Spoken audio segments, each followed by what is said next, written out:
Amid the slow beep, beep of the monitor and the rain slashing white against the ICU windowpane, a sheet of paper slid across the table as if it wanted to steal my grandfather's voice. I am Claire.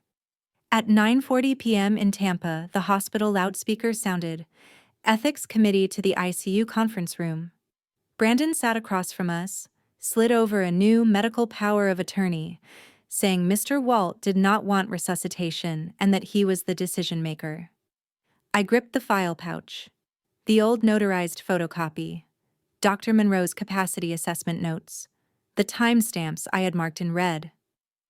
Dr. Malhotra looked around, voice calm yet firm. "Tonight we will see whether there is a conflict of interest or forgery." I stood by the bed, watched the Walt ID taped at the foot of the bed glint under the lightning.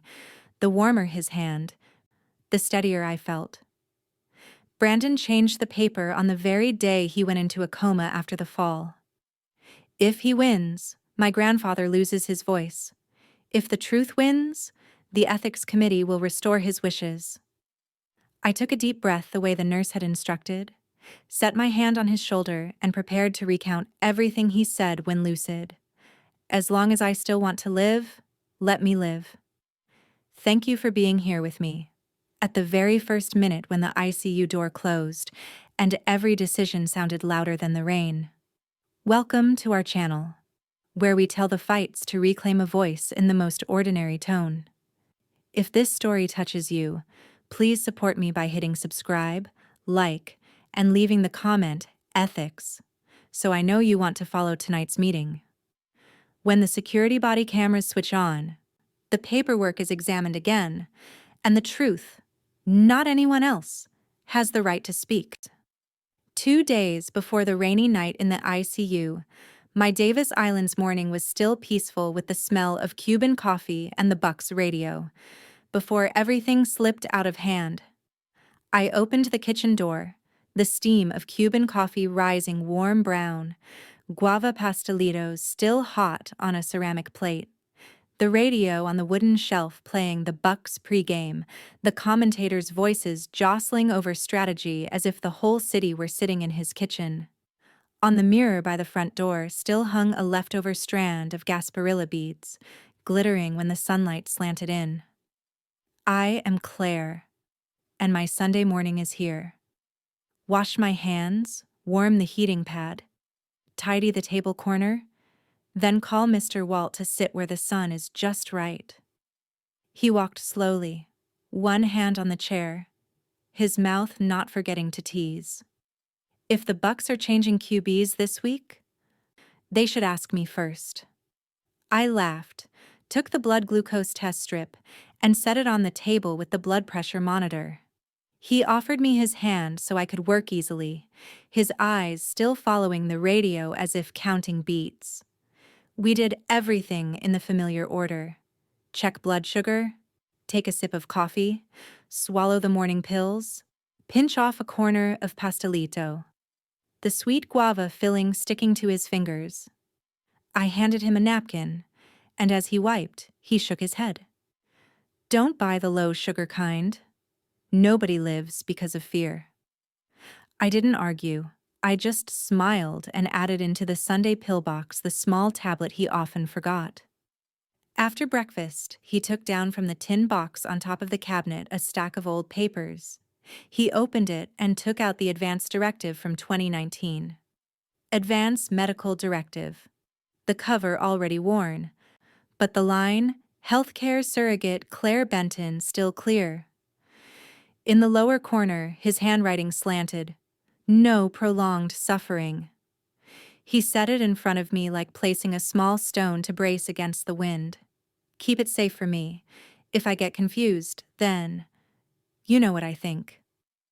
I nodded, took it, and heard the paper rustle like sand brushing together. A simple peace rose in me. He had chosen me since 2019, for a very plain reason.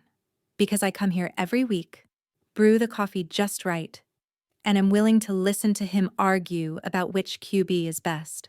By noon, we drove through Ybor City. The little place we know was open, the smell of grilled meat, Cuban bread and pickles making our stomachs growl. I ordered 2 Cuban sandwiches, added fries for him to nibble so he wouldn't crave sweets. He told stories of the old days loading at the port, sweat running like rain. Every afternoon, a quick shower, and then out to watch football at the bar. The story flowed evenly. No need for drama. Sometimes he paused to sip water. His fingers touched the back of my hand, warm and dry. I opened the Mon-Sun pill box, noted the medication times on the lid with a marker. Mon, 8:30, noon, 12:15, p.m., 8, Goas. He winked. At this age, letters are my legs. I laughed. Then let me write you another leg. We looped along Bayshore Blauvide, saw runners glide past like little arrows, shirts damp with sweat glinting in the sun. In the distance, the afternoon thunderheads had gathered in the west, fluffy as popcorn that anyone in Tampa understands. In a few hours, the rain will pour. Wind blew through the cracked window. I heard the sea like an old promise. Up. Down. Steady. Not letting down anyone who persists. Back home, I wiped the kitchen, washed the set of cups, filed the papers into a clear plastic sleeve, placed it on the top shelf of the cabinet, the shelf few people touch, but my hands always remember. He reclined in the chair. The radio shifted to soft music between sports updates, the saxophone as gentle as a thin blanket laid over a room still scented with coffee. I looked at him, looked at the strand of beads swaying lightly on the mirror, and thought, our life is not the big decisions, but the small things done on time, by the right hands. I don't know how heavy the rain will be tonight, or whether the Bucks will win or lose this week. I only know I am ready, because of a 2019 paper, because of the habit of checking blood sugar in the morning, and because of his instruction, don't let anyone have to endure prolonged suffering. In Tampa, the sun may scorch, but if we take care of each other kindly, the heart is still cool enough to stay. It all started with a dutiful grandson smile. Brandon showed up on Monday morning, holding a paper bag from a private clinic, speaking in a voice light as the wind. Let me take Granddad for a general checkup, give him a bit of a change of air. And Claire, if you've been busy lately, cut back a little. I can manage. I looked into Mr. Walt's eyes, the gaze still warm but a bit tired, then looked down at the pillbox I had just arranged. I didn't want to turn suspicion into an argument in his kitchen, so I only said, if there's a checkup, I'll go along. Brandon smiled, patted my shoulder. No need, small matter. That smile left a thin, cold streak in a kitchen already full of the smell of coffee. The first week passed with strange lulls. Brandon's phone lost signal for hours on end. On Wednesday afternoon, Mr. Walt tripped on the rug and had a minor fall in the living room. I went over right away, wiped his scraped knee, and checked whether he was dizzy. He said, just slipped, his voice hazy like someone just woken up. That evening, Mrs. Klein, the neighbor across the street, sent me a clip from her Ring doorbell. At 2:07 p.m., her camera swept across Mr. Walt's porch. Brandon was with a stranger carrying a briefcase and a seal. They rang the bell, went straight into the house while he was still in his pajamas. I looked at the frame, paused at the moment the door closed, listened to the heavy rain outside, and felt something drop inside my chest. The next morning, there was a letter from Medicare in his mailbox, notice of updated medical contact. The new name was not me. I called the support line. They read back the information provided by a family member. Before I could catch my breath, the bank called me. The account for paying his medical expenses had a request to change the cosigner. The person on the line was polite, asked if I confirmed. I said no, and asked them to note under review. When I hung up, my palms were sweaty. Mr. Walt worked all his life at the port, rarely trusting anyone to sign on his behalf. Yet now, in just a few days, the updates appeared as if someone had already opened every door. The family doctor gave a brief note. Acute confusion due to urinary tract infection, a common condition, needs antibiotics and rest, should not sign any papers if not with a familiar representative. I suggested postponing everything, for him to take his medicine, eat porridge, catch up on sleep, for his mind to return to the smooth place it had. Cheryl, Brandon's younger sister, came by just as I was talking to the clinic. She smiled, said, "Oh gosh, Brandon is tidying up. Don't make everything complicated. Paperwork is just paperwork." I looked at Cheryl for a long time. I wanted to believe in good intentions, but the timestamps in my head had lined up. 2:07, a stranger went into the house with Brandon. Right after that came the Medicare letter. Next, the bank. Between the points were stretches of no signal. Not a coincidence. It was an arranged sequence. I returned to Davis Islands when it was already dark, the bay wind blowing salty through the rows of palms. I brewed a pot of tea, opened a notebook, wrote down each thing that had happened, each hour, each phone call, each letter. The pen moved slowly, but my hand did not tremble. I texted Mrs. Klein to ask for the original ring clip. I called the clinic to ask for the recording of the general checkup appointment. I set a reminder to speak with Dr. Monroe about assessing capacity to sign documents during the infection period. Outside on the porch, streetlights swayed on the water like small specks of light. In the kitchen, the clock ticked evenly, peaceful enough that I could hear my own breathing. I thought of Mr. Walt with the sentence, "Don't prolong pain," and suddenly understood. Prolonging is not only on the hospital bed. Prolonging is also letting quick fixes, lacking kindness, slip into an old person's life. The next day, when Brandon texted again, "Let me handle it," I replied, "Thank you." From now on, all medical paperwork will follow the 2019 designation. I will be there. I didn't shout, nor did I beg. I only pulled a chair to sit closer to him, put nursing on the schedule, relabeled the pillbox, and made sure to be present during the no-signal hours. I smelled the scent of a quick deal in a place that should only have slow care. Washing a cup, measuring blood sugar, reminding him to drink water, signing the right name at the right time. And in choosing to go slow, I knew I had chosen to stand on his side, the side of time, the side of truth, the side of small things that are not easily bent. That afternoon, I started with the simplest thing: time. Mrs. Klein sent me the original file from the doorbell, and I cross-checked it against everything I could get my hands on. The notary log of Wesley Garner stated clearly, "Signed at 14:30, signer Walter Benton, document type medical POA."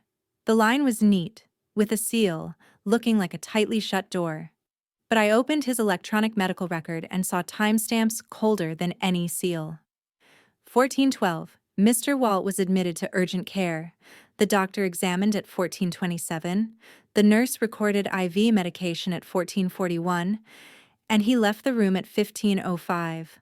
A person cannot be lying in a hospital bed and sitting to sign before a notary at a house miles away at the same time, especially when, in that same window, Tampa rain was pouring down in sheets. In the chart, Dr. Patel wrote a calm line that made my heart sink. Risk of delirium due to urinary tract infection. Recommend close monitoring, limiting complex decisions. Below, the nurse note added, "Patient confused about daytime, repeatedly asks why here." I recalled his face that afternoon, eyes as if covered by a thin mist. Memory flowed back to the Davis Islands kitchen, where he always read out the Bucks' game schedule like reciting poetry. The man did not put pen to paper at 14:30 anywhere but the hospital bed. I brought the new POA to meet PI Marcuse, who had done handwriting investigations for my friend's insurance company. He spread the paper under the desk lamp, placing it next to a few old checks with the signature Walt that I had dug out of a tin box. He didn't use big technical words, just pointed at the strokes as if drawing a road. On the old checks, the beginning of the W is light, then strengthens at the middle loop. In the new POA, the hand pressure is heavy from the start, like someone pressing the pen to keep from shaking. Overlaying the papers, I saw differences like looking at two shadows that do not belong to the same person. Not a legal conclusion, Marcus said slowly. But if I were a reader of signs, I would ask why the writing pressed so hard that day. I returned to the question of location. The notary's scheduling app, something everyone would think is a small detail, turned out to be the next piece. The appointment listed the meeting point at the Publix parking lot near the house, not inside his home. I requested the store's camera footage for that time window. The image was blurry from the rain, but clear enough to see Brandon supporting him to the car, him staggering, his hand gripping the door as if afraid of slipping. The scene of a security guard opening an umbrella to cover them as they passed made me feel both grateful and choked up. Someone had witnessed it, and an unfeeling machine had preserved it. To close the loop, I needed a marker of capacity at the time of signing. A few days later, when his infection had eased, Dr. Alicia Monroe administered a standard cognitive test for older adults.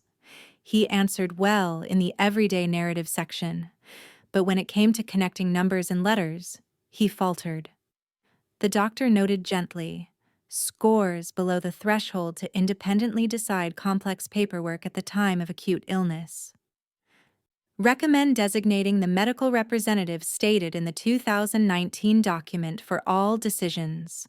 Holding the evaluation felt like holding a map taking me back to the original crossroads, where he handwrote the sentence, "Do not prolong suffering," and trusted I would keep his wishes when he grew weak. That evening, I laid everything out on the table. The notary log, 14:30. The hospital timestamps, 14/12/1505. The doctor's and nurse's notes. The old and new signature images. The notary's appointment showing the Publix lot. The frame of Brandon supporting him.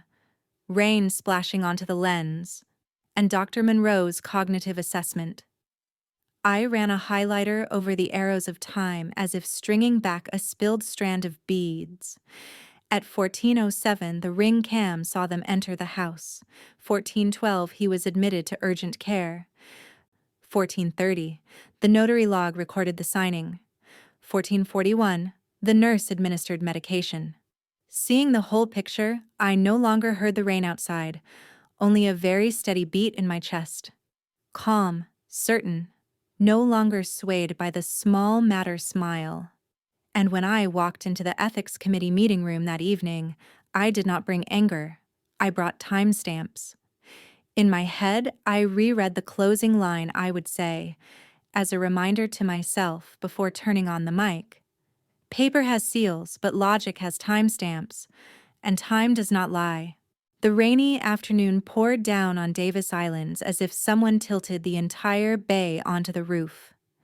Mr. Walt shivered in bouts, his forehead burning hot, his breathing wheezy. I placed a cool towel on his forehead, checked his blood sugar, called 911 when the thermometer spiked. The ambulance siren howled long, slicing through the curtain of rain. 2 paramedics rushed in, checked his pulse, working as they spoke quickly to each other. The words, "severe infection," falling onto the floor like a heavy object. I held his hand, felt the dry hand clutch mine, his eyes drifting like bubbles. As they pushed the gurney to the door, rain sheeted white across the porch, and I heard the gasparilla beads clattering on the mirror as if reminding, "Steady, steady." In the ICU, the air was cold and blue-bright. The monitor went beep, beep, steadily. Rain hammered the window pane, Shoes whirred along the hallway. I was answering the nurse's questions when Brandon appeared, raindrops still on his raincoat, pulling a stack of papers from a plastic pouch, his voice rising. "Do not let Claire decide. I am the medical representative." He thrust the new authorization right up to the tabletop like a freshly sharpened knife. I opened my mouth to speak about the 2019 designation when he cut in. "He doesn't want resuscitation. Taking him to hospice is best." Dr. Malhotra walked in, eyes as calm as the tabletop, speaking slowly. "We will review conflicts of interest and suspected forgery, and at the same time respect the patient's prior wishes. I propose that the ethics committee meet tonight." That sentence was like a chair pulled and placed between us. Whoever needed to sit still could sit. I stepped outside and called Samantha, briefly relaying the 1430 notary log that didn't match the hospital timestamps, the public's lot camera clip, and Dr. Monroe's cognitive assessment recommending reinstating the old designation. Samantha answered briefly, "Send everything to me. At the hospital, say little, give timestamps." I returned to the waiting chair and my phone buzzed non-stop. The bank warned of a request to withdraw a large copay from the joint account for hospital fees. It had been blocked due to irregularities. Next came a call from the insurance representative. "A family member named Brandon is requesting transfer to hospice tonight to save costs. Do you confirm?" I swallowed hard, my voice turned hoarse. "No, my grandfather's infection is treatable. Please note, keep the 2019 designation. All changes must go through me." I hung up, felt my knees tremble a beat as if I had just climbed a slope. In the room, the nurse hung the antibiotic bag. Mr. Walt shuddered, his eyes half closed. I moved closer, spoke into his ear. "Grandad, it's me." Brandon stood at the foot of the bed, still holding the stack of papers like holding a flag. "I am the medical proxy." He emphasized each word. I looked straight, did not argue, only placed the 2019 designation on the table, the edge of the paper catching the light. "This is his handwriting, signed when lucid. He chose me because I come every week." The security guard stood still at the door. The cameras on their chests blinked red, recording a room full of machine noise and rain. I turned outside, leaned my back against the wall, breathed to the rhythm of the monitor light. Exactly one sentence echoed in my head, compact and painful. I was kicked out of the decision circle on the very night he needed me most. But right after that, as if someone lit a small bulb in my chest, I remembered the arranged timestamps. I handed the nurse a summary of dates and times. He was admitted to the emergency room at 14:12, doctor's exam at 14:27, nurse-administered medication at 14:41. He could not simultaneously be sitting for notarization at home as the 1430 log recorded. I asked them to place the 2019 document back in the bedside chart with the note, "Do not prolong pain," exactly as he wrote by hand. Dr. Malhotra nodded, said he would keep him overnight under the infection treatment protocol, and that the ethics committee would meet in the ICU conference room as soon as enough people were present. I called the insurer back, requested that all hospice proposals be locked until there was a hospital record. The bank texted confirmation that the copay transaction had been blocked, opening an internal investigation. When the clock neared 10, the rain still tapped steadily on the glass. I pulled a chair to where I could see his feet beneath the blanket. Each time his toes twitched slightly, I knew he was still swimming toward me. Brandon stepped back into the hallway, called someone, the words "save costs," drifting like a mildewy smell. I did not follow. I poured a glass of water, opened my notebook, wrote exactly one line. "Tonight, no anger. Only bring timestamps into the meeting room." Then I closed the notebook, took his hand once more. The monitor still went beep, beep. like a patient knocking at the door. I answered in my heart, "I'm here." And though pushed to the margins, I knew I had taken hold of the cord again, his name, his wishes, and the slow rhythm of decent care, things no one is allowed to do, fast. The next morning, when the rain had withdrawn from the pavement, leaving the smell of salt and wet asphalt, I decided I could not just sit by the bed and wait. I called Samantha Greer, the elder law attorney the nurse had recommended. Her office was small, softly lit, with a pot of orchids placed right by the window. Samantha poured water, listened to me tell it from the beginning, without interrupting. When I handed over the stack of papers listing the timestamps, her eyes lit up in rhythm with my words.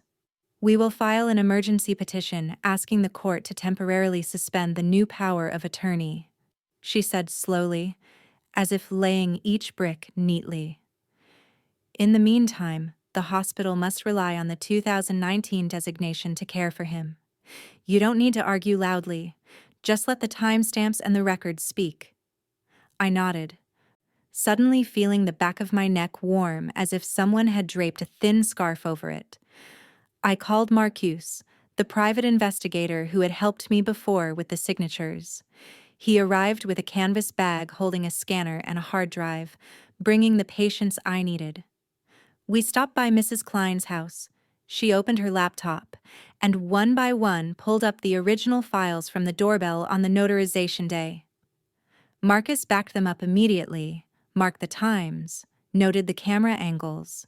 Then he drove over to Publix, presented a letter requesting extraction of video from 1420 to 15.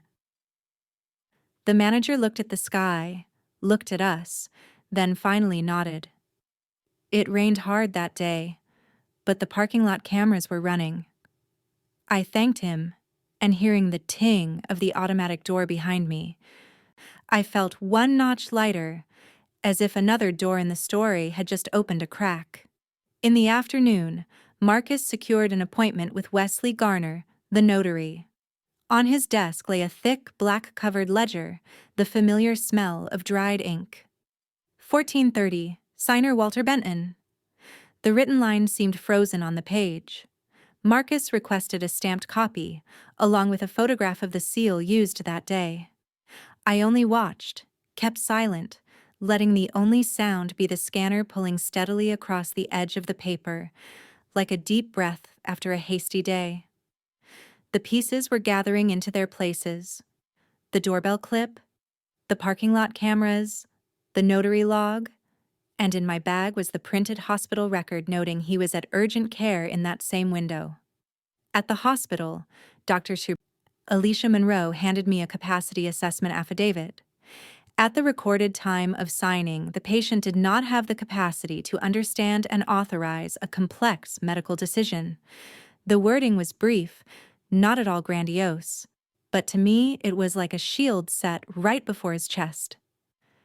Elena, the social worker, LCSW, sat beside me in the hallway, her hand on a stack of files. "I have submitted a petition for a formal ethics committee meeting. There are signs of a conflict of interest. The new designee is pushing hospice contrary to the prior directive." I looked at Elena, grateful for her calm. Amid footsteps and the smell of antiseptic, strangers had chosen to stand on the side of the only thing that doesn't need to shout: correct care.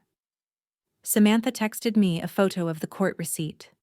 The emergency petition had been docketed. The request to suspend was awaiting the judge's signature. "Your job now," she instructed, "is to rest a little, eat something, and when you go into the ethics panel, just read the timestamps." I held the phone and suddenly felt my palms less sweaty. I bought a small Cuban sandwich at the cafeteria, sat by the window watching the drizzle return over the parking lot. In my head, I arranged the story like arranging a monsun pillbox. Monday, notary log. Tuesday, ring video. Wednesday, public CCTV. Thursday, EHR and doctor's notes. Friday, capacity affidavit. One piece per day, each piece a breath. In the evening, I went into his room and told him in a voice as soft as a lullaby. "Granddad, I've retained a lawyer. The court is about to temporarily halt the new paper. Marcus got the camera footage. Dr. Monroe confirmed that you weren't strong enough to sign that day. Elena has already called the ethics committee to meet." His hand moved, like giving my back a very gentle pat. I rested my forehead on the edge of the blanket, listened to the monitor's steady beeping, and said in my heart the sentence that had followed me all day through the hallways. Florida law protects the elderly, if we are patient enough to piece the fragments together. I didn't know whether the rain would stop tonight, but I knew the road was clearer.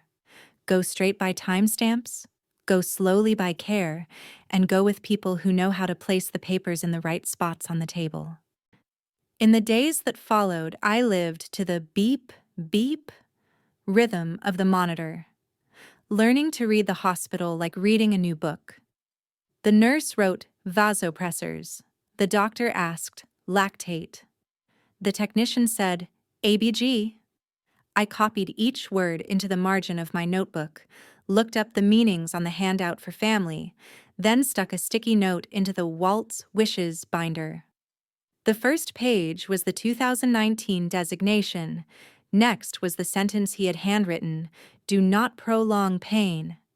And finally a list of doctors, medications, and the things he used to say when he was well. As long as I still want to live, let me live. I flipped the plastic cover back and forth until it shone, feeling that each time I closed it, my hand grew a little steadier. Attorney Samantha Greer met me in a small room next to the ICU. She spread out papers, drew a double underline beneath the phrase ethics panel, then coached me like practicing breathing. "When you go in, you only need to present the sequence of timestamps. Don't argue motives. We separate medical intent from money. You note, 2019 designation plus Dr. Monroe's capacity assessment plus EHR timestamps plus notary log plus Publix cameras. Enough." I nodded, closed my eyes, and pictured it. Each marker is a bridge pier. I only need to step across one by one, no need to run. Samantha smiled, adding one more sentence like an anchor. "You don't have to beat anyone. You only have to keep exactly what he wrote." At noon, the bank called back. The compliance department sent me an affidavit about the effort to change the cosigner on the account that pays hospital fees. There was a request from Brandon. There were discrepancies in the verification signature, and therefore it had been blocked. At the end of the document was a line as cold as a blade, yet it made me feel warm. "In cases with signs of exploitation of an elder, we escalate internally for review." I printed it, slipped it into the binder, and stuck on another yellow tab reading "Bank, Investigating." The pieces continued to gather, not needing me to pull, only needing me to leave space ready for them to lie in the right place. In the afternoon, Cheryl called. Her voice was taut like a newly tuned guitar string. "Stop interfering, Claire. Brandon is handling it." I heard someone slam a door on the other end, then a sigh pretending to soften. "The family is tired. Don't make a big deal." I set the phone on the table, let it beep once, and go quiet. A few minutes later, the voicemail lit up. The family doctor left a message. "I support Claire. Mr. Walt has always designated his granddaughter in medical decisions. When the acute phase passes, we will plan rehabilitation. For now, the priority is treating the infection." I replayed it a second time, listened to the doctor's voice, warm and firm, and felt the vague lump that had been in my chest these past few days ease away. In the evening, I sat in the corner of the room and opened the binder again. I added a small item, witnesses. Ilana, LCSW, had submitted a formal petition requesting an ethics consult because there were signs of a conflict of interest. The new designee was pushing hospice contrary to the prior directive. I clipped that sheet right after Dr. Alicia Monroe's capacity affidavit. Outside the glass door, the rain had stopped. The parking lot lights spread like streaks of oil on water. Inside, Mr. Walt slept more peacefully, sometimes frowning and then relaxing when the nurse adjusted the infusion rate. I stood up, went to pour water, looked at my blurred reflection in the tarnished glass, and suddenly understood that my fear was also being dripped, one day at a time, by those neat sheets of paper. Before leaving, I stopped by the nurse's station, asked the meaning of a term I had just heard in passing, added 2 more lines to the ICU Quick Notes notebook, then tucked the pen into the spine of the binder. Walking down the hallway, I saw Marcus give a thumbs up from afar. Publix had sent the clip, clear enough to recognize his unsteady gait in the rain. I smiled with my eyes, didn't speak loudly, saving the quiet for the room. When I slid the door open and stepped in, I whispered, "Granddad, everything is falling into place." I set Walt's wishes on the bedside table, ran my hand along the edge of the cover, like smoothing a fold in a blanket.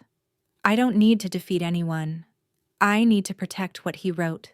And by learning each new term, keeping each timestamp, placing each sheet of paper neatly, I am doing exactly that. Giving a voice back to a person as they grow weak, and restoring a slow rhythm to a room that should hear only the ventilator and a family member saying softly, "I'm here." The rainy Tampa night made the conference room glass foggy as if covered with mist. The ICU ethics room was small, the white light less glaring than the recovery area. On the table were a water pitcher, a box of tissues, and a wall clock running very steadily. I sat in the middle. In front of me was the Walt's Wishes binder already covered with sticky notes. Everyone was present. Dr. Malhotra presiding. Next to him were Dr. Patel, Elena, LCSW, Chaplain Haynes, the hospital attorney Mr. Whitman, then Brandon and Cheryl. The rain tapped lightly on the window pane like beating out an opening rhythm. Dr. Malhotra spoke first, his voice calm as if reading a memorized lesson. The goal of the meeting is to protect beneficence, medical benefit, and autonomy, the wishes of Mr. Walt. Brandon pulled his chair close to the table, slammed the stack of papers onto the wood. "I am the only legal one. This is the new POA." Cheryl nodded along, her eyes on me as if wanting to claim a seat. I laid my hand lightly on the binder cover, hearing the plastic make a soft sound. Samantha Greer appeared on the Zoom screen, her frame bright in the corner. "Please have the committee compare the signing time with the hospital's EHR timestamps." Dr. Malhotra nodded. I slid out the first piece of evidence, the EHR printout. The lines were neat, the timestamps clear as clock hands. 1412 admitted to urgent care. 1427 doctor entered to examine. 1441 medication infusion. The note altered mental status right in the time frame said to be the signing. No one said anything. Only the wall clock ticked. Second piece of evidence, the notary log of Wesley Garner. I handed over the stamped copy. Attorney Whitman read aloud, 1430, Walter Benton, location, Publix parking lot. I added Mr. Wesley's confirmation by phone. The signer looked unwell, hardly spoke. Brandon scowled, pressed his lips. Cheryl sighed audibly. Dr. Patel merely set his pen down, eyes not leaving the page. Third piece of evidence, Publix CCTV. The screen tilted slightly toward the portable TV. The clip played silently. Rain whiteout, Brandon supported him to the car. He shook his head, pressed his lips, his hand gripping the door edge as if seeking a hold. Chaplain Haynes folded his hands, his eyes softened. I whispered, as if speaking to myself, "It rained hard that day." Fourth piece of evidence, capacity summary by Dr. Alicia Monroe. I read slowly. At the recorded time, The patient did not reach the level of understanding of the consequences of authorization to decide independently. Dr. Monroe was not present, but the words laid on the table like a stone, keeping the papers from flying. Elena nodded, wrote something in her notebook. Fifth piece of evidence. 2019 Advance Directive. I opened the page with the line, Healthcare Surrogate Claire Benton, and his handwritten note, No prolonged suffering. Dr. Malhotra asked to keep a copy in the file. I handed it over. Sixth piece of evidence, bank compliance letter. I summarized briefly. Right after the POA change, there was an attempt to change the authorized signer on the account that pays hospital fees. The bank blocked it due to irregularities and escalated internally under elder exploitation procedures. Whitman raised an eyebrow slightly, signaling for a copy. Chaplain Haynes turned to me, asking as one asks a family member holding the key. What did Mr. Walt ever say about prolonged resuscitation? I opened the plastic pocket at the back cover, took out the phone that already had the 2022 Thanksgiving video copied. A warm kitchen scene, family bustling. He leaned back in his chair, rasped a laugh. Don't prolong if I can't come back home to watch the Bucks. The whole room went quiet, as if someone had just blown out a candle. Cheryl sprang up. It's staged. Dr. Patel remained calm. Current treatment can lead to recovery. Moving to hospice now is contrary to the advance directive. A short sentence. Enough nails. Brandon pushed the POA stack forward. I am the legal one. Samantha on the other end of the screen replied succinctly. Legal when there is capacity at the time of signing and no conflict of interest. Here, neither is satisfied. Elena added in a social worker's voice, yet warm. The new designee is pushing a transfer to hospice while the prior directive is treatment and no prolonged suffering. That is a conflict of interest. Dr. Malhotra looked around once, then set his pen to the record. Conclusion of the ethics panel. There is a conflict of interest. There was lack of capacity at the time of signing, and the prior wishes are clear. The hospital suspends recognition of the new POA, temporarily reinstates the 2019 representative. The records are referred to Council and APS for further review. He looked up, added one more beat as a gentle emphasis. We treat the infection, support respiration according to protocol, and respect what the patient wrote. I exhaled as if I had just set a heavy suitcase down on the floor. The rain still tapped small beads on the window pane, but the tamponite felt lighter. I no longer looked at Brandon. I looked at Mr. Walt's hands lying still under the blanket, his pinky curling slightly as if wanting to hook someone's finger. In my heart, I repeated the sentence I had carried from the start. I don't need to beat anyone. I need to protect what he wrote. And tonight, in a room with only the sound of rain and a clock, he had his voice back, before speaking further with his breath. I closed the binder, set it on the table as if placing a promise. From here, we will go slowly by protocol, go straight by timestamps, and go warmly by the sentence he left. As long as I still want to live, let me live. The morning at the Hillsborough County Courthouse smelled of varnished wood and freshly printed paper. I clutched the Walt's Wishes binder, standing next to attorney Samantha Greer outside the courtroom for elder matters. When Mr. Walt's name was called, we stepped in. The judge skimmed the file, stopping at the pages I had marked with sticky notes. The 2019 designation, Dr. Monroe's capacity evaluation, the medical record timestamps, the notary log, and the rain clip from the Publix parking lot. He nodded very slightly. The pen touched the last page with a clack. Then the green seal pressed onto the paper like a door latch dropping into its groove. The emergency order was signed. The new medical POA is void. Temporary medical decision-making authority belongs to me, or to a neutral guardian if the hospital requests. I exhaled before I had time to realize I had been holding my breath. Right out in the hallway, APS staff were waiting.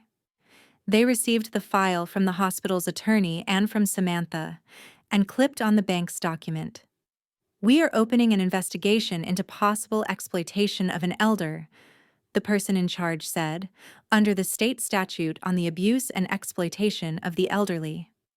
In another corner, representatives of the state attorney's office took note to coordinate. Their handwriting was small, neat, expressionless, yet each stroke was like a fence being built around his hospital bed. When I returned to the ICU, the hospital system had updated. Ethics recommendation accepted. Dr. Malhotra said the treatment plan remained the same: antibiotics, blood pressure control, nutrition, breathing exercises, and physical rehabilitation, with a clear goal: to return home if he could again perform basic daily tasks by himself. I looked at his hands, remembered how he lifted the coffee cup in the Davis Islands kitchen and joked about the bucks. The goal of returning home, therefore, was not a phrase, but the chair by the radio and the Gasparilla beads swinging on the mirror. My phone buzzed. The bank sent a confirmation letter. Access to his medical expense account had been restored to me. All requests to change the co-signer were denied and tagged with a fraud alert. They recommended that all large transactions be done in person at the counter, with 2 layers of verification. I typed "agree" and saved it. I do not hate Brandon, but I want those numbers to be in their proper place, in hospital invoices and prescriptions, not in saving money intentions spoken in an evasive tone. In the afternoon, the nurse informed me that security were posted at his door with a new order. Brandon was not to have contact with Mr. Walt during the investigation. If communication was needed, it would go through the hospital and attorneys. I saw Brandon appear at the end of the hallway, raincoat hanging over his arm. The guard said something brief. "Calm." I only caught the last 2 words. No contact. Brandon stepped back, lowered his head to look at his toes. Cheryl stood beside him, biting her lip. She received a written warning about interfering with care. Her eyes were red, and I, strangely, did not feel vindicated. Only light, as if I had just drawn a curtain from a window so the light could come in at the moment it needed to. In the evening, Chaplain Haynes stopped by.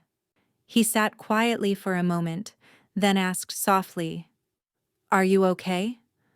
I nodded, told him about the green seal, about the word accepted in the medical record, about the meal I would cook when he came home. The chaplain smiled, placed his hand on the bedrail as if blessing a simple yet beautiful plan. Outside, the rain had thinned, and the Tampa sky opened into gentle gray streaks like a warm towel draped across. I took out my phone and shot a very short clip. His shoulders rising and falling with steadier breaths, the monitor screen showing numbers as beautiful as a math problem solved correctly. I sent it to Lila with the line, "It's okay now. We go on." Then I opened the binder and added a sheet to the court and hospital section. The emergency order, the ICU update, the bank's letter, the APS confirmation. Everything lay neatly within the plastic cover, smooth, like the shoreline of the bay on a windless day. In my heart, the words came on their own, without my having to draw them. Justice is not noisy. It is the order with the green seal and the guard saying, "You no longer have authority here." I closed the binder and held his hand. At the head of the bed, the paper strip of the monitor unspooled a little further, recording steady, durable beats. Like the quiet answer of a person who has just been given back his own voice. The moment the phone displayed the line, "Ethics Consult" closed, I knew the storm had passed, and what remained was the gentle sunlight on the Davis Islands porch. Mr. Walt sat leaning back in his chair, a Cuban sandwich still steaming on the plate, the TV showing a Bucks game, and the commentator's voice blending with the smell of the sea after rain. I gently changed the dressing, checked the pillbox compartment by compartment, then stuck the proper advance directive onto the refrigerator, next to the ice sheet clearly listing emergency contacts. I slid the Walt's Wishes file into the safe, hearing the clack as it closed like a pledge. He looked at me, his voice soft but clear. "Remember, don't let anyone speak in my place again." I nodded. "I promise." In that moment, I felt the kitchen return to its everyday rhythm. A warm cup of coffee, the Gasparilla beads gently swaying on the mirror, and a peace that needed no explanation. Thank you for walking with me all the way to this porch, for listening to the hard-to-say parts, for giving your time to a small but true story. If this journey has given you a bit of strength or some kind of hint, please subscribe to our channel, hit like, and leave a comment where you're watching. I want to know where you are, whom you're caring for, and what helps you stand firm. For those caring for an older adult, please keep 3 things as your kit: early wishes, proper paperwork, clear timestamps. Those are your armor when you have to walk into rooms with too many voices. See you in the next story, where we live true to our wishes and live well.